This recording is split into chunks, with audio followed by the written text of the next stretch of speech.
di tempat pertama kali seluruh polemik nasab sebenarnya diawali. Di tempat bagaimana sekarang kaum Yahudi Yaman Ba'alwi itu mengalami kejatuhannya sebenarnya berawal dari tempat ini, dari rumah ini. Karena diawali ketika putranya Kiai Nur Hasan bin Ghazib bin Nur Hasan Sidogiri, rumah yang beliau tempati ini mau besanan dengan seorang Ba'alwi dari Madura bermarga Al-Jufri. Ternyata kemudian keluarga tersebut, baik bapak maupun calon mempelainya, mendapatkan teror agar dibatalkan dengan alasan nasab Sidogiri itu munkotek, nasab Sidogiri itu terputus atau fiktif, di mana alasannya Sayyid Asror cucu dari Mbah Sen Sulaiman ya. Nah, itu dianggap tidak ada. Nasab Sidogiri sekarang telah sohe, telah diakui sebagai bagian dari keluarga besar Saadatul Ashraf Internasional. Begitu sini tahu bahwa Sidogiri telah diakui oleh keluarga besar Sayyid seluruh dunia, kebingungan itu si mantan calon besan itu. Saya tahu sendiri, HP-nya Mas Nur Hasan itu ditelepon sehari itu lebih dari 30 kali, tidak diangkat. Berhari-hari ingin disambung lagi besanannya. Ya sini sudah merasa terhina kan begitu kan, anaknya ganteng, Sayyid, ya kan, anaknya kiai besar dari Tra besar, pondok pesantren sepuh dan besar, salah satu yang terbesar dan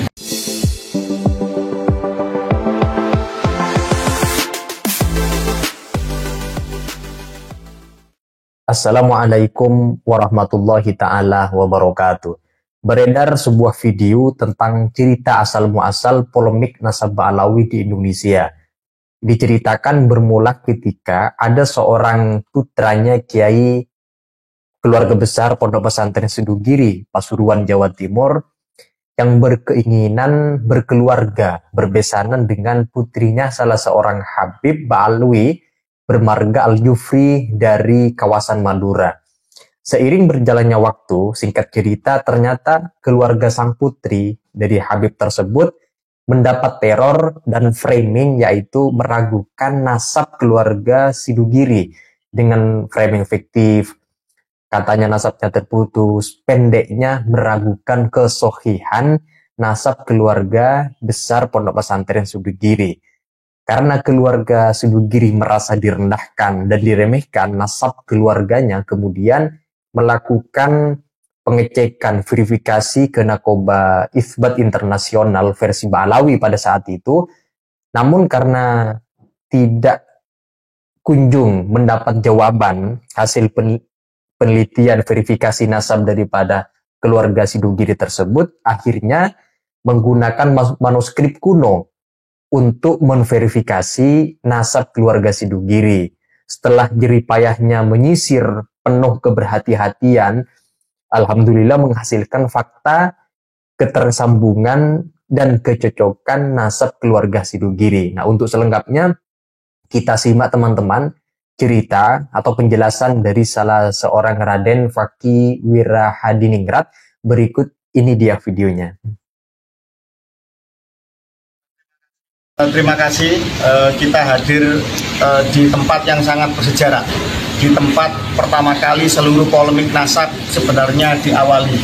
Di tempat bagaimana sekarang kaum Yahudi Yaman Ba'alwi itu mengalami kejatuhannya sebenarnya berawal dari tempat ini, dari rumah ini. Itu mohon saya memberikan sedikit intermezzo. Karena diawali ketika putranya Kiai Nur Hasan bin Ghazib bin Nur Hasan Sidogiri, rumah yang beliau tempati ini mau besanan dengan seorang Ba'alwi dari Madura bermarga Al-Jufri.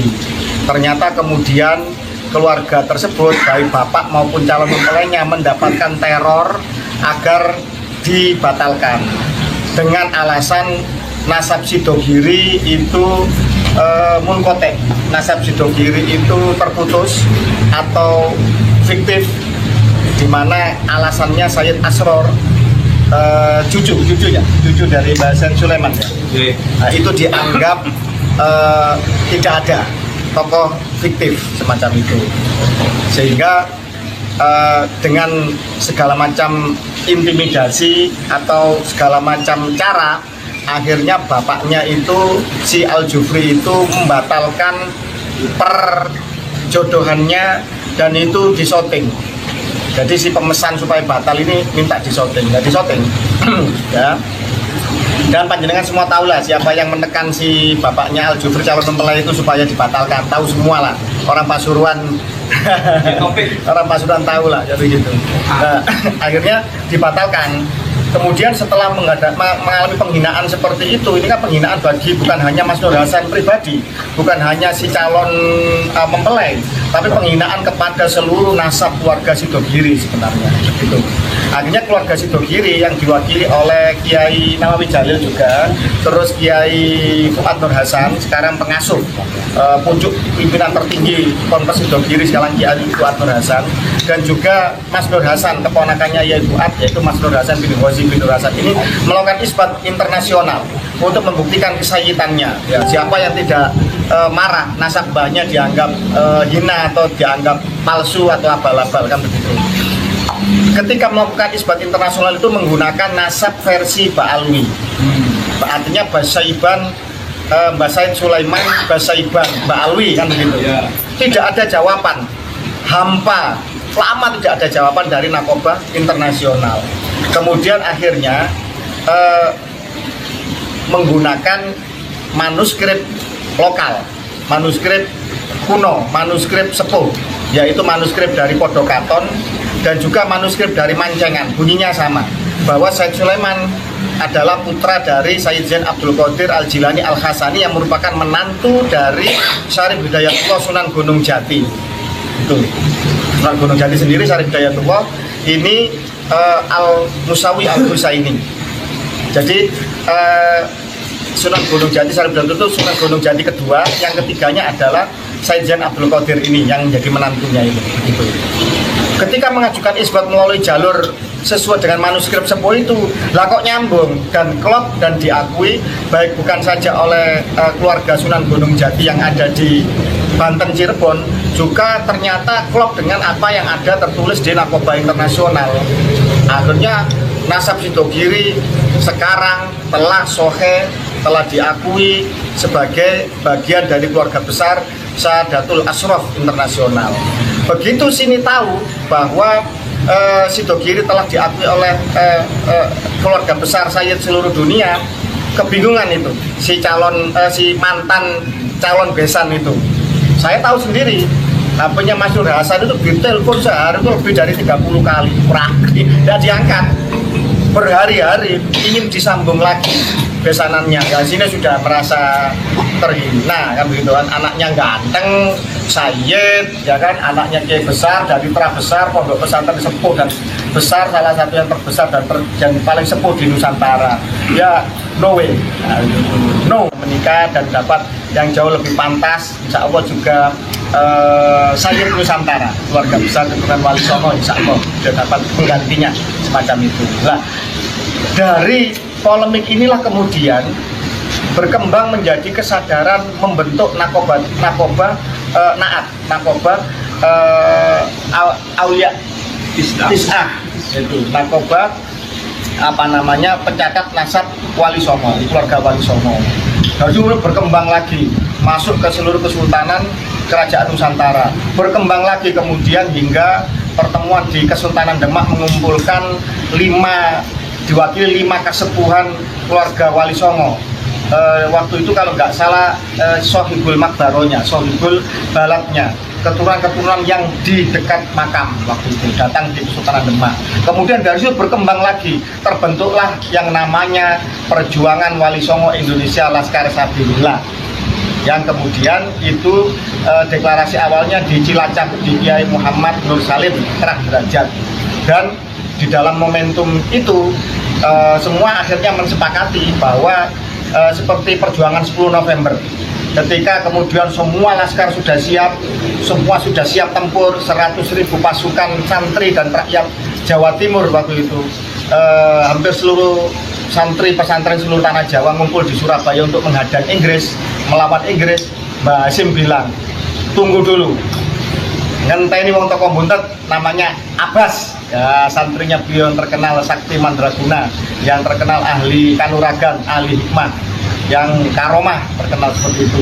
Ya alhamdulillah akhirnya terpilihlah, disepakati bahwa panglima tertinggi untuk pimpinan dari perjuangan Wali Songo Indonesia adalah Gus Abbas dari Buntet. Ini seperti pengulangan sejarah, saudara-saudara sekalian. Jadi gitu. Nah, alhamdulillah kemudian terjadi dinamika yang sekarang Jawa Tengah saja 20 lebih ya, PWI yang sudah yang deklarasi dan siap deklarasi. 25 Jawa Tengah. Insya Allah Jawa Timur sudah terbentuk semua kepengurusan, tinggal deklarasinya di 38 kota kabupaten di Jawa Timur. Alhamdulillah salah satunya adalah Pasuruan yang terpilih Gus Fadoli. Ini terah kuat. Beliau adalah keturunan dari Terah Niti Adiningrat, adalah Adipati Pasuruan yang pertama yang mewariskan Masjid Jamek dan Masjid Turba di Kebonagung yang sekarang menjadi Masjid Asgaf. Nah, ini tanggung jawab terahnya seluruh Niti Adiningrat. Dan juga beliau masih keturunan dari Mbah Ghazali yang juga dari Mbah Said Sulaiman. Kemudian kasepuannya ada keturunan dari Mbah Selaga. Mbah Selaga yang menyuruhkan Mufti Agung di zaman Niti Adiningrat pertama. Niti Adiningrat itu putra dari Pakubuwono kedua, masih terah Mataram Surakarta Hadiningrat.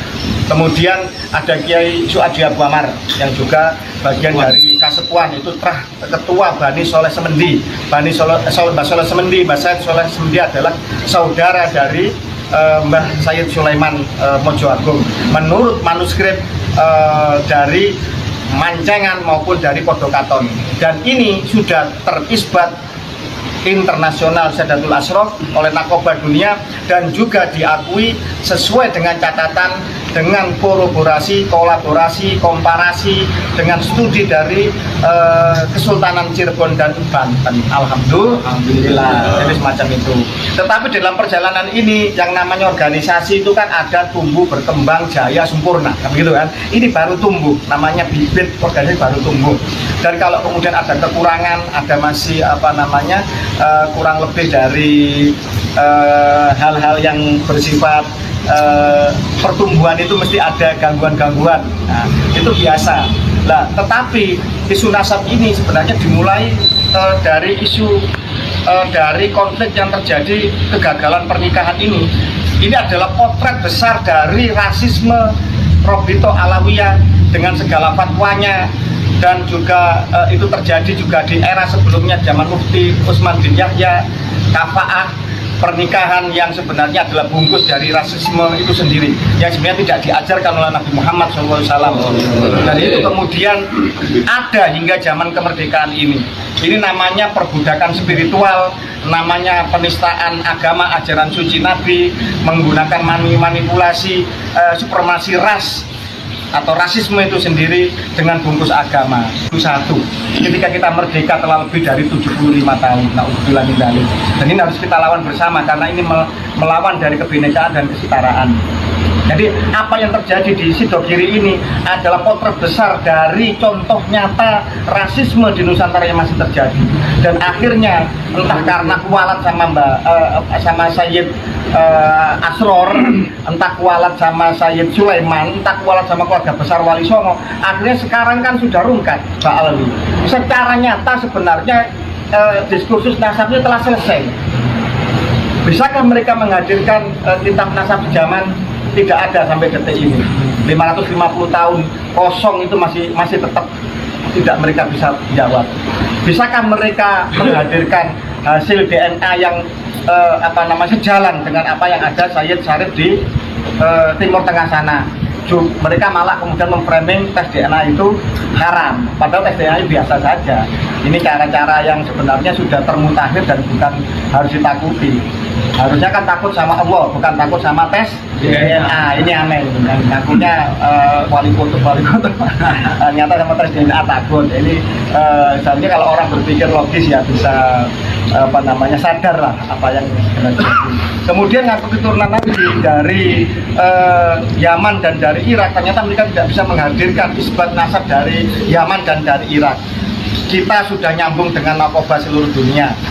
Jadi makanya kita tahu Dan kemudian juga ada beberapa yang ingin membuktikan, kan sudah viral itu mahasiswa Indonesia yang di Yaman menelusuri, bertanya ke nakoba sana, dari nakoba Al-Hasani, dari keluarga Bawazir yang Bani Hashim, siapa Ba'alwi itu. Mereka mengatakan bahwa ini tidak pernah diakui sebagai keturunan Nabi. Orang Yaman yang ngomong. Lalu lucu, saya ngaku keturunan Hamengkubuwono di Jogja, saya nggak diakui, kan lucu. Saya ngaku keturunan dari Sunan Gunung Jati di Cirebon, saya nggak diakui, kan lucu, kan begitu. Nah, ternyata kan seperti itu, bahwa mereka terkenal sejak berabad-abad silam adalah orang pendatang dan bukan orang Arab, malah adalah terkenal sebagai golongan kelompok pemberontak dan pendusta. Naudzubillah min dzalik. Bisa dilihat sendiri. Ini bukan kata-kata saya. Itu testimoni dari mahasiswa Indonesia yang memvideo banyak orang-orang Yaman maupun juga bertanya dan terjadi percakapan di dalam YouTube yang viral tersebut. Walaupun kita sudah tahu sejak dulu, baik dari kitab nasab maupun kesaksian para nakib dunia, baik di Yaman maupun di Irak. Tetapi ya sudahlah, nanti kan akan datang sendiri ke Indonesia tidak lama lagi. Ya itu nanti itu, biar mereka dulu. Kalau ikan itu tidak ada air kan kejet-kejet menggelepar-gelepar, biar dulu mereka gelepar-gelepar dulu kan. Kemarin kan ada atau itu Imam Rijek itu kan ribut di Banten sama di mana itu Cianjur apa Sukabumi. Akhirnya kan di Garut ya. Nah, sekarang kan habis menggelepar, sekarang sakit ya. Semoga panjang umur. Stres. Lahirnya sebagai cucu Nabi, masa nanti wafatnya mantan cucu Nabi, kan nggak lucu kan. Ya, kalau takut akhirat, kalau kemudian benar-benar Islamnya sejati, benar-benar mencintai Allah dan Rasulnya, tolong akhirilah narasi-narasi sesat seperti itu. Tidak penting Anda keturunan siapa, tetapi inna akramakum indallahi atqakum. Kalau seandainya Fatimah binti Muhammad pencuri, aku sendiri akan potong tangannya. Itu tegas itu Islam. Tidak ada diskriminasi dalam Islam. Justru keadilan ditegakkan dalam Islam. Kesetaraan itu diperjuangkan dalam Islam. Pembebasan itu diperjuangkan oleh nilai-nilai Islami. Tapi mereka apa? Mereka melakukan perbudakan spiritual. Seorang kiai, seorang guru yang benar, yang bijaksana, muridnya akan bisa menjadi kiai. Betul nggak? Murid kiai bisa jadi kiai, bisa menjadi mantunya kiai. Tapi kalau muridnya Habib, muhibinnya Habib, bisa nggak jadi Habib? Bisa nggak jadi mantunya Habib? Coba, logika ini harus dibangun. Ini sebenarnya narasi sederhana kok. Hanya orang yang mau berpikir. Nah, teman-teman, tentu beliau menyampaikan berdasarkan peristiwa faktual sesungguhnya yang terjadi antara keluarga Sidugiri dengan keluarga Habib Ba'alawi marga Al-Jufri dari kawasan Madura yang meragukan nasab keluarga besar Sidugiri. Padahal sebagaimana yang diceritakan oleh beliau, nasab Sidugiri itu sebetulnya adalah sohe. Dan akhirnya si Habib itu setelah mengetahui nasab keluarga silsilah, keluarga besar Sidugiri, akhirnya menyesal dan mau bersatu kembali menjadi besan kembali daripada keluarga Sidugiri. Tapi apa yang terjadi? No, tidak mau, karena itu dianggap merupakan satu bentuk pelecehan. Nah, itu saja teman-teman. Kalau ada yang ingin sampaikan terkait dengan video dari penjelasan asal muasal terjadinya konflik nasab polemik Ba'alawi yang hari-hari ini terus bergulir diskusinya, silakan teman-teman tulis pendapat-pendapatnya di kolom komentar. Sekian dari saya. Wassalamualaikum warahmatullahi wabarakatuh.